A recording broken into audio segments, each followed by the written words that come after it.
Quels sont les prérequis pour s'inscrire à la DSN? Des conditions sont à remplir pour transmettre des DSN dans la phase en cours. Tout d'abord, le logiciel de paie doit être à la norme en vigueur, c'est-à-dire la norme NeoDES. Le cahier technique de la norme disponible sur le site www.dsn-info.fr permet de prendre connaissance des informations nécessaires au paramétrage ou au développement du logiciel de paie.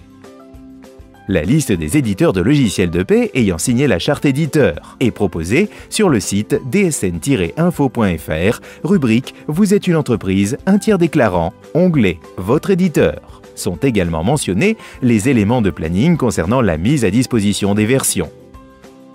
Il faut également faire partie du périmètre de la phase de démarrage. De manière générale, les employeurs et les salariés relevant du régime général de la sécurité sociale et du régime agricole, ainsi que les salariés des entreprises mixtes, sont inclus dans le périmètre. Le taux d'identification des salariés doit être de bon niveau. Si tel n'est pas le cas, un travail préalable sur la base du bilan d'identification des salariés disponibles dans le cadre de la DADSU est nécessaire. Enfin, il faut préparer son démarrage en gérant le sujet comme étant un projet.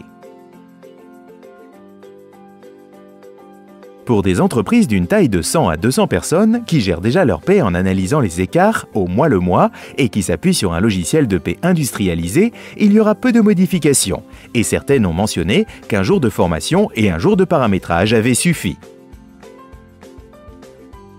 Pour une entreprise de plus grande taille avec plusieurs établissements, la durée dépendra du logiciel utilisé et de sa version, de l'organisation en place et de la qualité actuelle des déclarations. Chacun doit donc construire son chemin de la manière la mieux adaptée à son contexte.